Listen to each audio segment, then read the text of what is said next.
Thank you very much. I'm very happy to be here and also to have my very first opportunity to be in Taiwan, even though it's for only 36 hours. I have to fly out tonight. First time. Okay. This is the rather nice, where did it go? This is the rather nice city of Perth on the Swan River, which I visit about 1 month every year. Can something be done to prevent the city of Perth from disappearing? Which I visit about 1 month every year to do my duties in the University of Western Australia.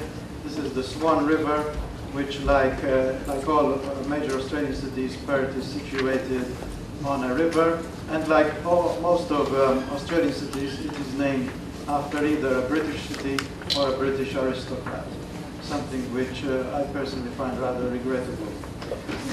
What's the matter with my slides? Why do they keep disappearing? They're not that bad, really. I mean, forward is the right-hand side part. Yes, but that's not the problem. The problem is they keep disappearing. Okay, well anyway, let's move on. Okay. So this is the outline of my talk.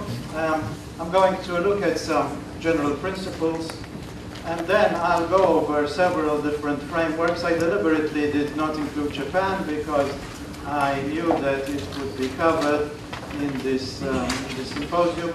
It's an important framework, it's a very interesting framework. Also Taiwan will be covered.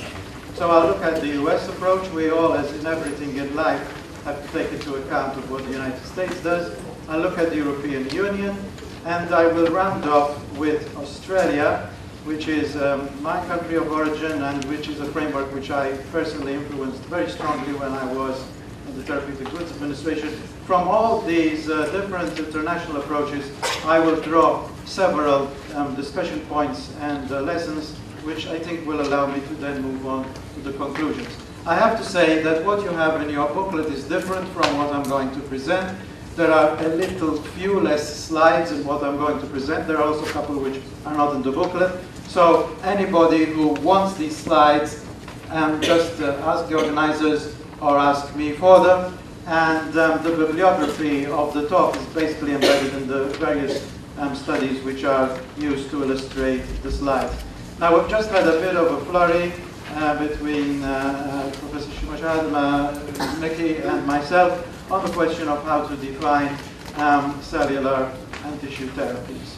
Basically, we have in every regulatory system in the world a drug-device divide because there are obvious differences in the way medicines and medical devices are manufactured and presented, and therefore it has been a reasonable approach to develop different definitions and sometimes different legislative provisions.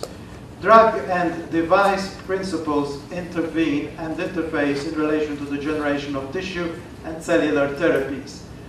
In each and every framework which we have seen, this was very evident in the Japanese framework, it will be evident in the ones I show you, certain aspects of cell and tissue therapy type interventions are viewed as being more in the realm of medical practice than in the realm of manufacturing practice. This has been acknowledged throughout by regulatory authorities, and exemptions have been generated at the very outset of the development of frameworks.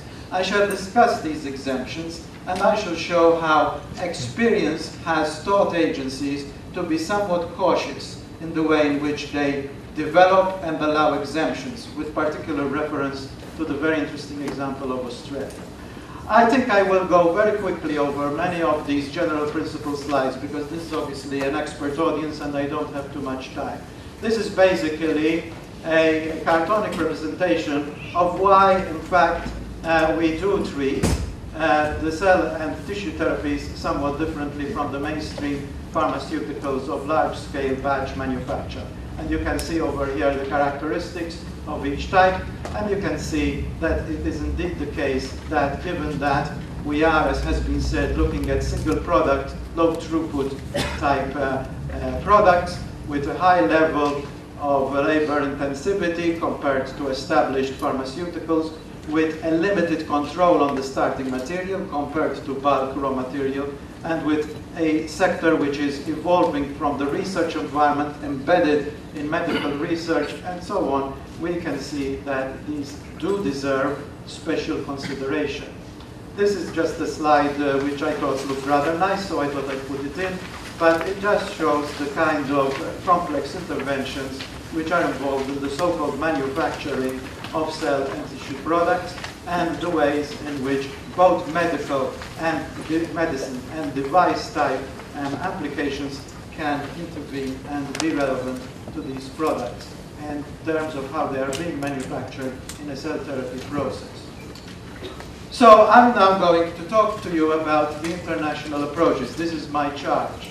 And I'll go over several aspects here. This is pretty much a sort of personal preference type summary of how I view this sector. First of all, there's the management of so-called TERF issues, territory within regulatory agencies. Like all human organizations, regulatory agencies are bureaucracies which are made up of individuals who are very, I would say, interested and jealous of making sure that their own interests themselves are served within the agency. And this is something which is very visible in the evolution of cellular and tissue therapies. When deciding which part of the agency actually deals with the regulation, that is the first hurdle which manufacturers have to overcome, and I'll say something about that. A very, very common and in fact universally applicable aspect of cell and tissue regulation worldwide has been the so-called tiered regulatory approach. You heard that the Japanese system is based on classes. You will see that in some shape or form all systems are based on classes, including the Australian one. You will see, you will note, I noted with some level of amusement that the Japanese have classes 1, 2, and 3. So do the Australians, but they invert the way in which they actually address them. There is a very big interest in infectious disease minimization and the prevention of contamination. This is the basis of so-called good tissue practice. Yesterday we were interested to see a GTP lab at the university. After our meetings, it was very interesting to see and to assess the level of compliance on a cursory basis.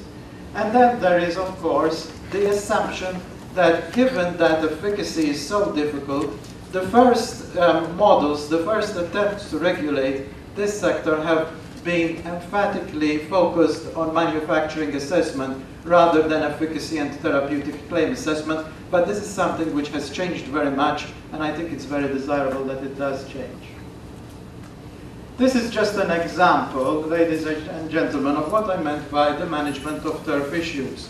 It is my understanding that the Presidents of the United States and the President of North Korea signed a memorandum of understanding of 2 pages long in relation to matters of nuclear war and relationships and peace in the world.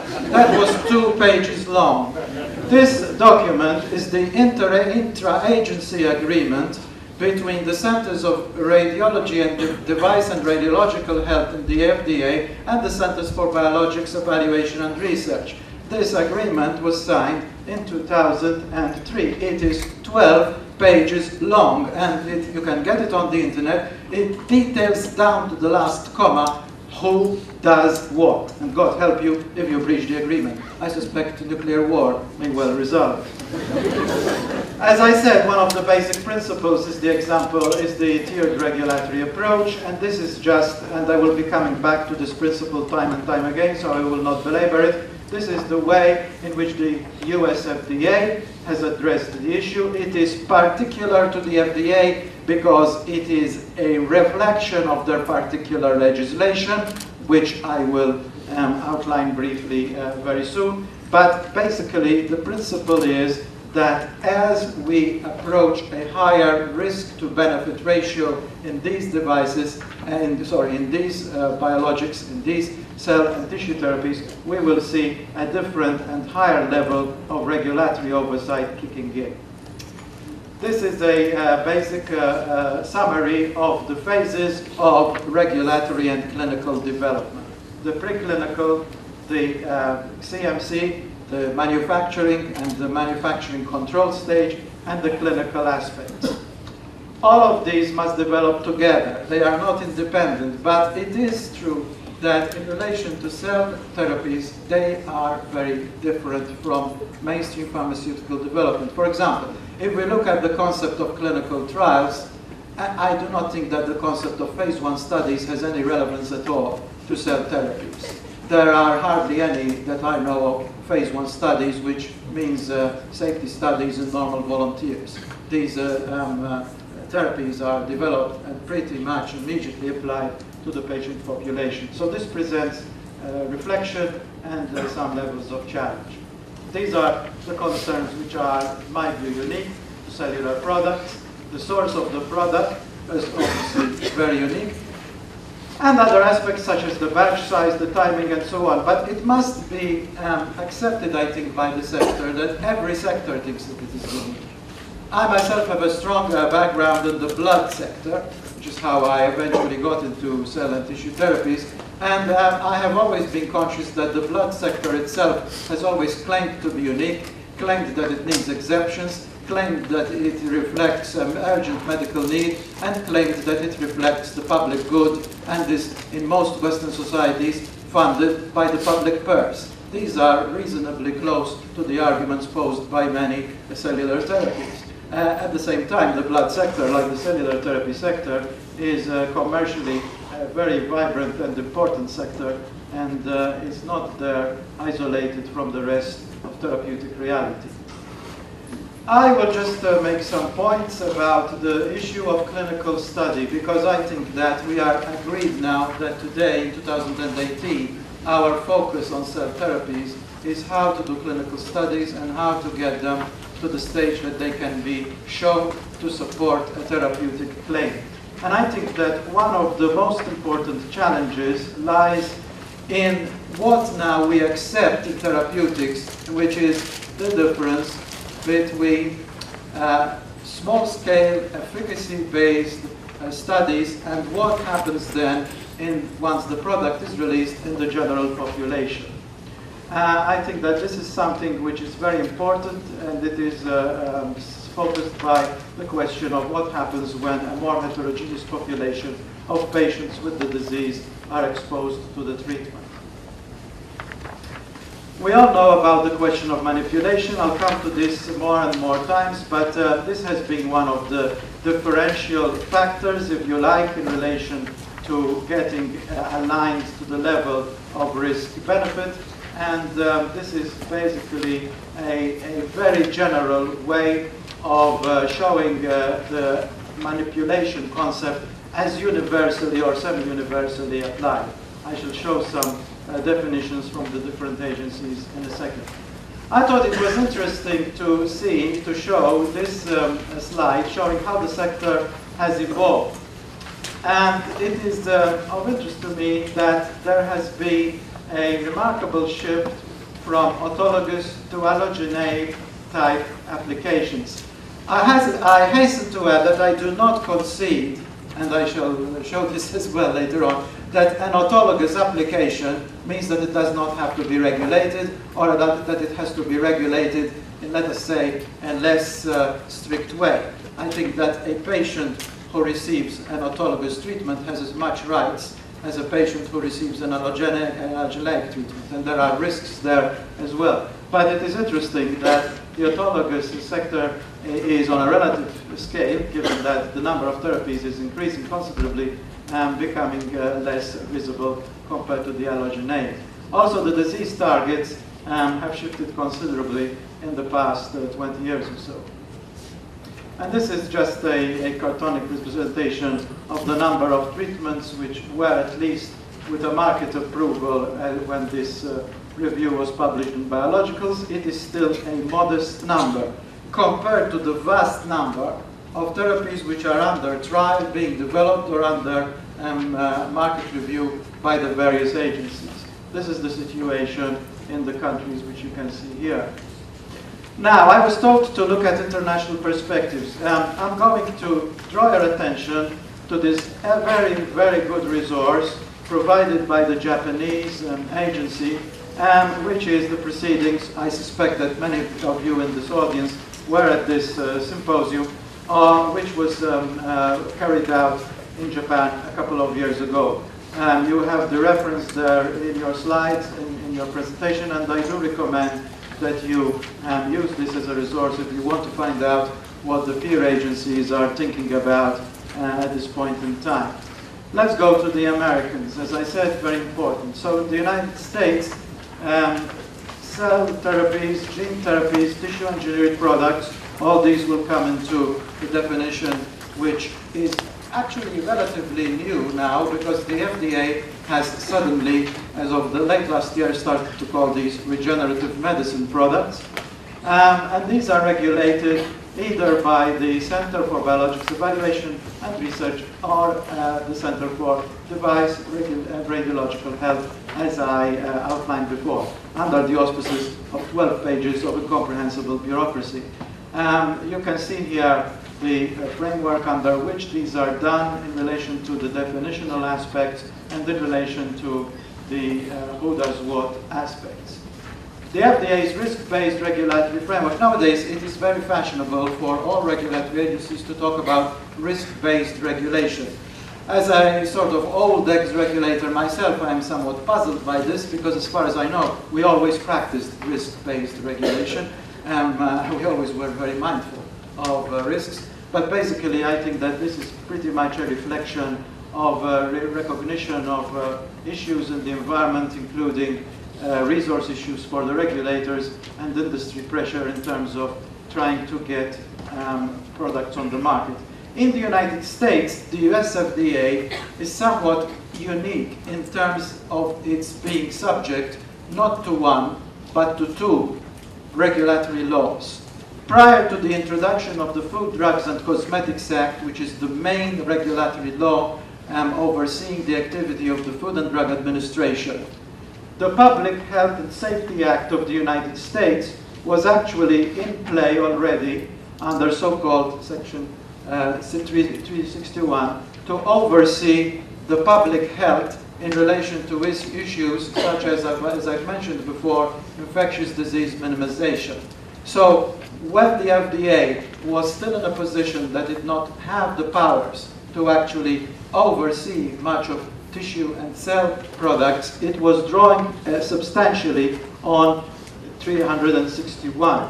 And in this aspect, it was looking at comparatively simple products such as banked tissues, which were subject to the aspects which you see over here. I wonder which one of these is the pointer. Okay.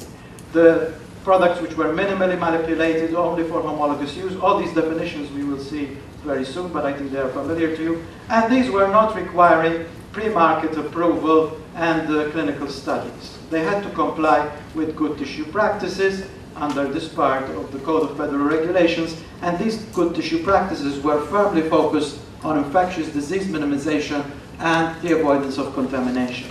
The high-risk products, which came later, which were more novel and more complex and had high-risk applications, were then regulated under 351 of the CFR, which included good manufacturing practices and all the kind of provisions involving preclinical assessment, clinical trials, and all the other aspects of mainstream therapeutic regulation in the United States and internationally.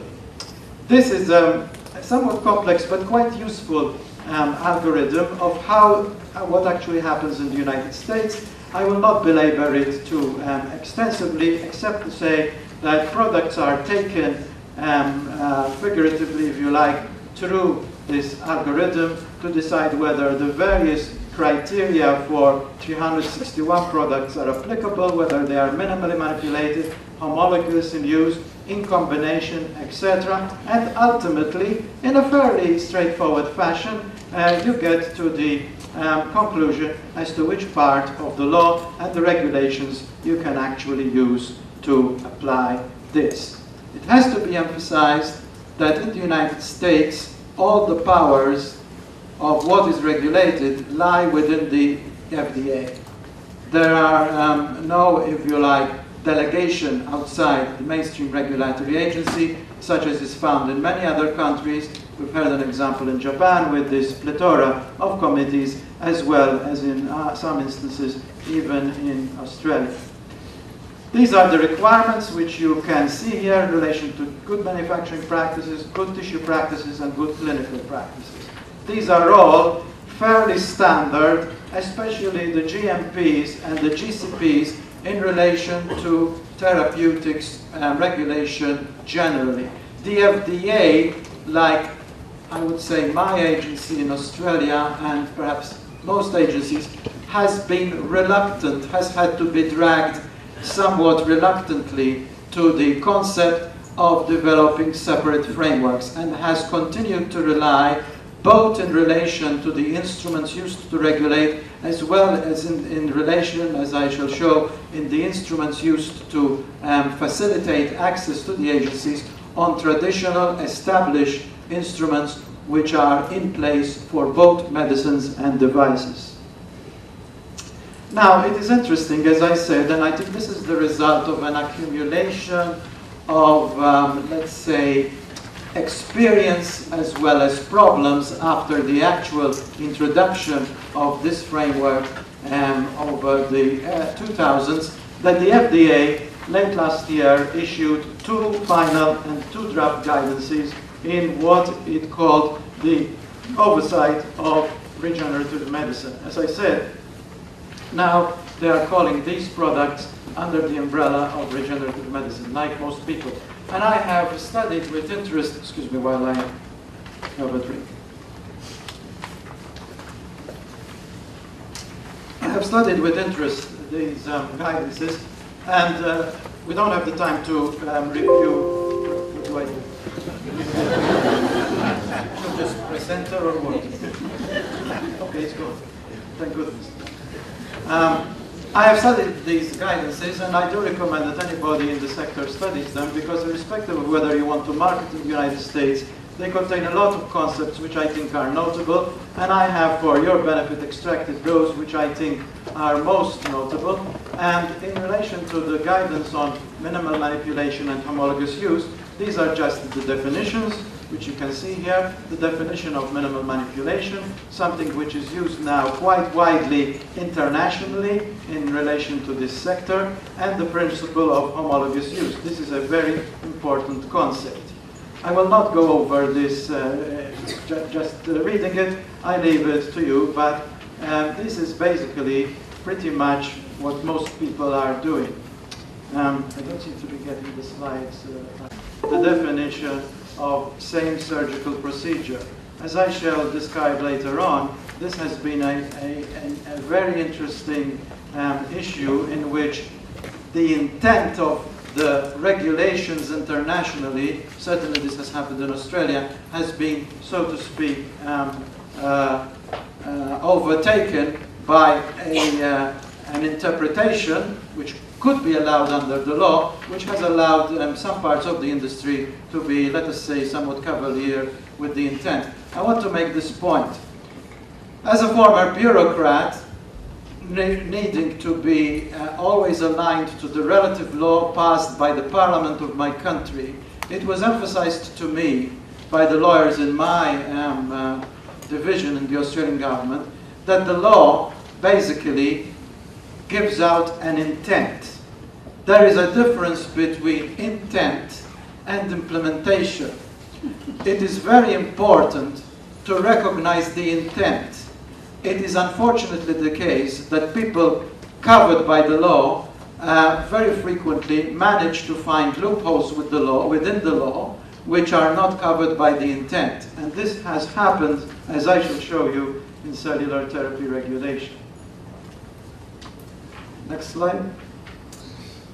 Okay, this is the draft guidance on the question of expedited programs. Read this guideline because it will show you what kind of measures you should suggest to your respective countries in relation to the special areas in expediting, in making faster access through the regulatory agency, and special provisions in regards to issues like patient size and population and so on. This is quite important. But what is also notable in this guidance is the definitions. Now we have a definition within the Food, Drugs and Cosmetics Act in relation to what are regenerative medicine therapies, which are what were formerly called HCTPs, and that an investigational drug is eligible for the designation if it meets the criteria which you see down there. Next slide. It is very interesting to me that the point which I plucked out in relation to the issue of the devices used in combination therapies with regenerative medicine products was the very interesting concept, and I would welcome comment on this, that the agency does not consider scaffolds combined with the cellular product to be within the scope of the guidance. And there is the reason for this. I was intrigued when I read this early this year, because I can remember very big territorial fights within the TGA between myself and the head of the devices and biomaterials division of the agencies as to whether scaffolds within the context of a cellular therapy were a device or were actually part of the therapy. I'm glad to see that the Americans, for once, have done something with which I agree. Next slide. Okay, this has already been somewhat cursorily shown, but this is just the development of the clinical development of any therapeutic, including the cell and tissue products, or as we must call them, the RM products. And I will just make a couple of comments. It has been commented by many authorities, including our eminent colleague from Japan, that preclinical models for cell and therapy products are actually quite difficult.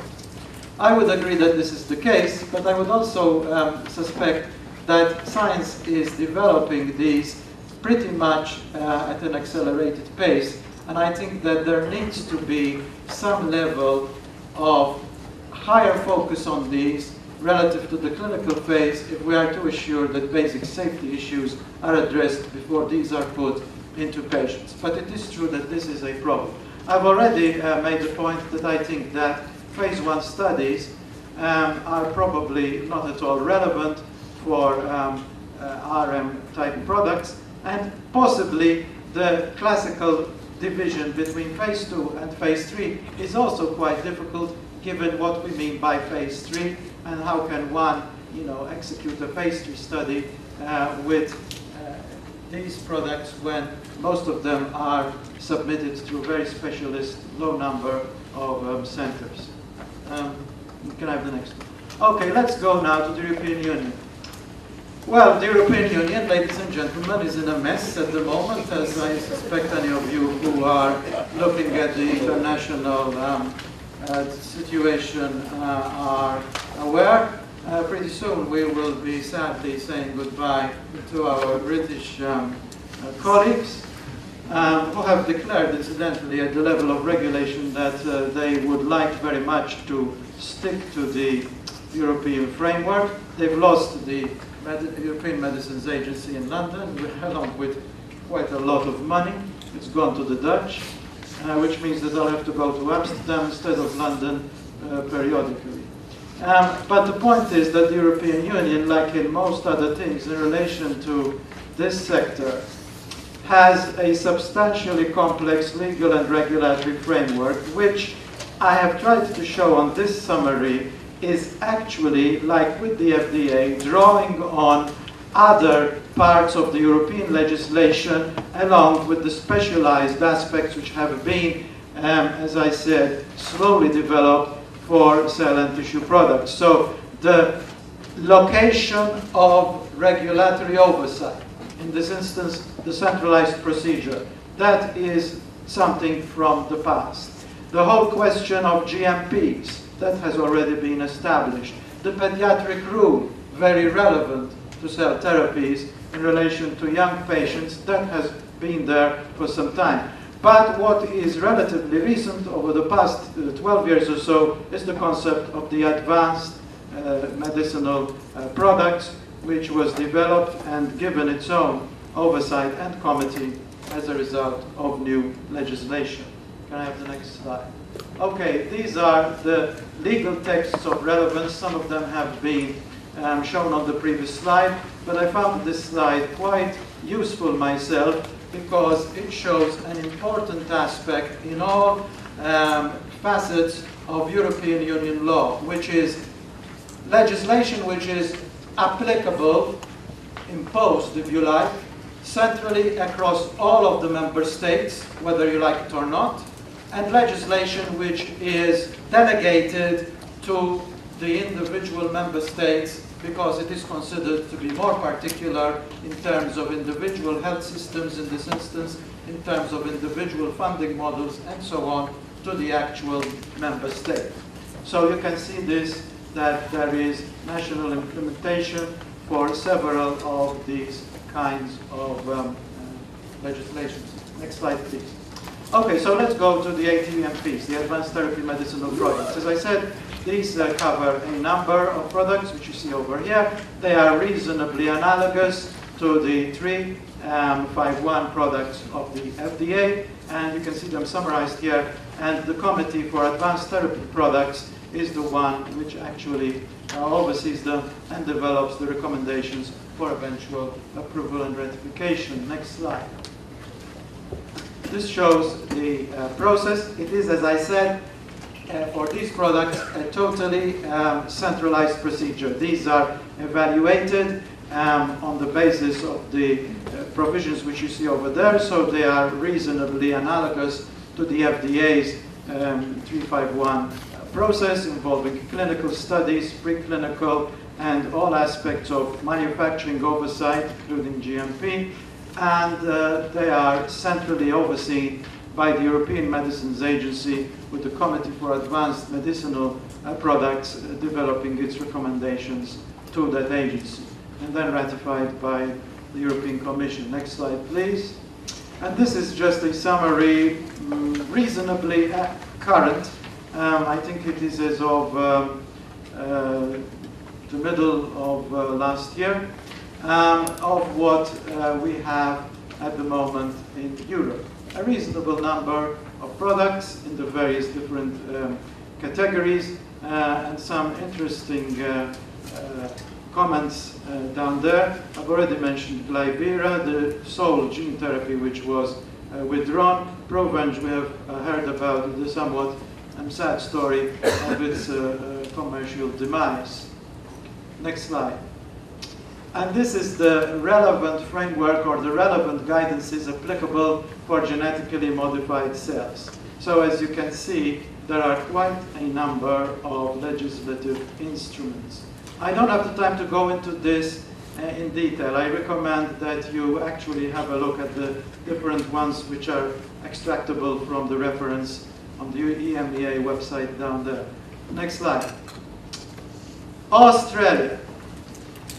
A country which is as close to Taiwan as it can get. It only took me 9 hours to fly. When we started to look on these, and now I come into the realm of personal experience and perhaps more importantly, personal prejudice. When we started to look at these in the late 1990s, about 20 years ago, we basically developed a definition which pretty much captured everything. And we decided that the only area which could be definable as cell and tissue therapy was the area of blood, and this was for the simple reason that we were already regulating blood with its own framework. It was a somewhat sensitive area, and it had sufficient differences from the mainstream treatments of cell and tissue manipulation that we thought a different framework was required. So I'm going to be using the word biologicals as a catch-all for HCTPs and the kind of products which are available everywhere, some of which are not regulated to the same level as highly developed cellular therapies. The framework was introduced in 2011. It was developed over a considerably longer period of time. I think the first time I met Mickey was in Singapore.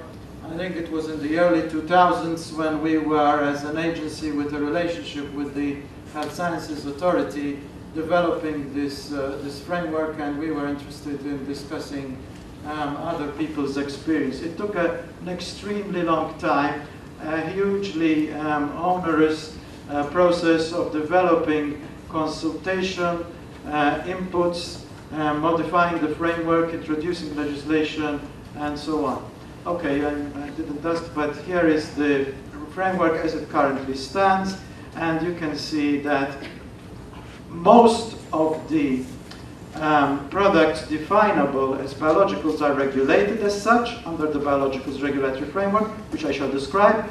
There are some products which are excluded. I will specify what these are, and I will update you on this important aspect. And there are other products which are regulated, covered by the definition, but not as biologicals. Next slide. Okay. We have, as I said, similarly to Japan, a system based upon classes. The logic of the classes is exactly the inverse of Japan. In Japan, the highest level of development and sophistication is class 1. In Australia, it is the lowest. Only, of course, we don't have class 1 anymore. We used to have class 1. I'll come to that in another slide, but I might as well tell you now. We had class 1, but we had to drop it, because after its introduction, there was such a huge groundswell of opposition that the TGA, being a bureaucracy responsive to politicians, the politicians in their usual, let's say, flexible, a word which I heard Dr. Rowe say earlier, in their flexible approach decided to drop class 1.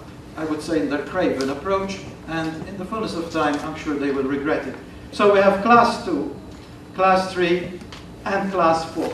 And basically, as you can see over here, as the level of manipulation and the intervention of non-homologous use comes in, and other levels of sophistication such as genetic modification comes in, the class number increases. So these are some of the examples that you can see on the slide. MSCs come into class 1 when they are not substantially manipulated, and when you get genetic modification and other forms of transformation, you go into class 4. Next slide. This is my own cartonic representation from many years ago. I have a sentimental fondness for this slide, but I kept it because, as I said, class 1, which was previously involving cell and tissue therapies captured by the definition and composed of unbanked and unprocessed materials such as whole solid organs. We also had reproductive tissues in this slide, in this class. We also had things like unmanipulated bone marrow. These were all captured as class 1, and they were intended to be regulated purely through assessment of infectious disease risk and contamination type risks. As I said, after industry pressure, and when I say industry, I don't mean high-level multinationals, I simply mean the sector involved, which in this instance involved mostly public hospitals. I'm told that I'm approaching my end of time, so let's go on. Okay, next slide. Okay, this is basically showing the gradation from medical to manufacturing practice, which I have tried to emphasize. Next slide. Now, we had exclusion, and I want to spend some time on this. The excluded goods are covered over here, and you can see that what we've got here is the intention to exclude purely medical practice of relatively unmanipulated procedures done within the same hospital. Unfortunately, as I discovered after I left the government, they had good cause to regret this. Let's go to the next slide. A number of publications started to arise which indicated that problems were coming out as a result of this exemption. This is a publication from some Australian authors which outlines this. I will now show you the specific example which caused the media to be interested. Next slide. Next slide. Okay. This is a clinic in Sydney which is extremely entrepreneurial, and this is their medical director, and I am simply here because I don't want to end up in some kind of litigation, showing you an extract from the ABC, the Australian Broadcasting Corporation, some years ago, just 4 years ago. And next slide. This is a debate coming again from the same program regarding the activities of this and similar clinics in Australia. And the debate, interestingly, drew in the very eminent Professor Itescu, who in Australia oversees an agency which most of you are aware of, a company which most of you are aware of, which is extremely committed to develop cellular therapies with massive investment compared to this clinic. Next slide. Next slide. This is the incident which caused the public to become extremely interested in these activities. A woman died after undergoing a liposuction procedure which was to treat her dementia.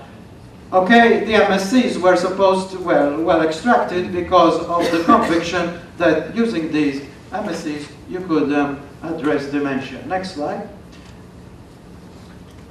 And this is more of the same in relation to the public and academic comment about this. I don't have time to go over this in more detail. Next slide. And therefore, this resulted in proposed changes to the Therapeutic Goods Act in regards to the regulation of autologous cell and tissue products, so that now the intent is having to be further refined by ensuring that commercial activity, which is actually resulting in non-homologous use and which is being done outside the mainstream medical environment, is the area which is regulated.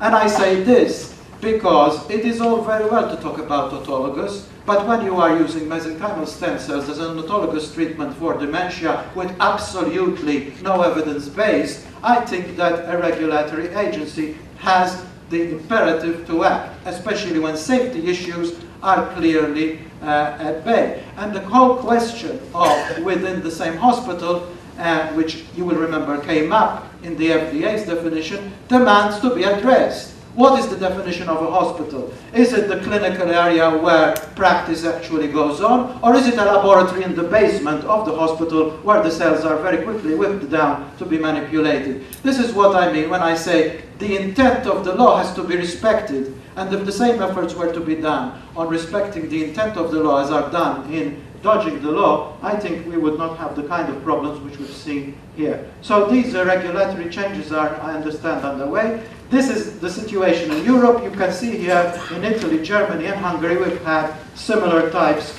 of incidents arising. And I think that this is giving regulators, let's use a word which is controversial in Europe now, a level of cynicism in relation to some of the procedures which are going on, and the determination to rank up the regulatory system. Next slide. Next slide. Let's skip this one. Next one.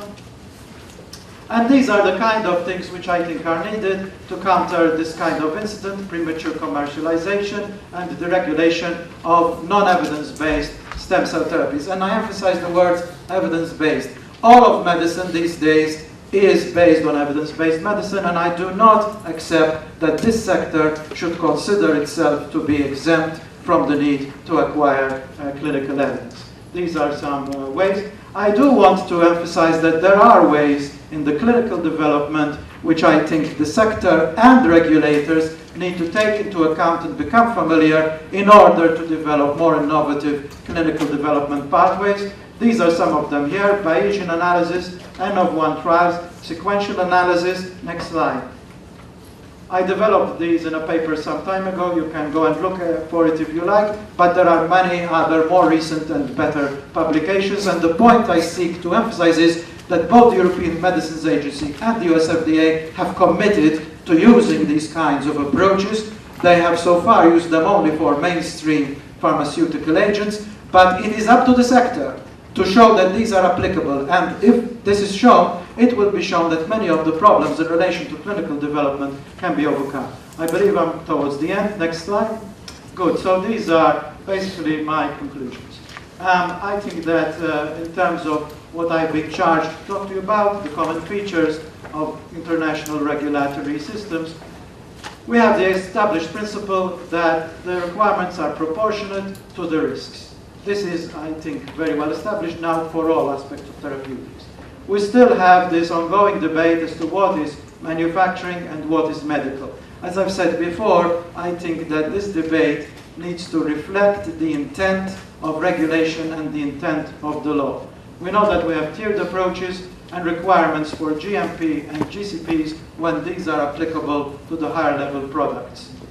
I am very happy to have heard about the need for harmonization. We need it. It is still in its infancy, and yesterday I learned that Taiwan is now in the ICH, and I do encourage the Taiwanese agency to advocate strongly for more ICH involvement in cellular therapies. I think that the management of most cell therapies will be the management of clinical trials. The sector is now quite used to the fact that it needs to spend a lot of money in generating good practice labs, in generating GMP, in making sure that the products are manufactured in a controlled environment. It needs to accept that it has to develop the same commitment to establishing clinical efficacy. And therefore, for this, I think we need to have innovative designs, as I have said, for clinical studies. I apologize if I've gone over time, and I thank you very much for your attention.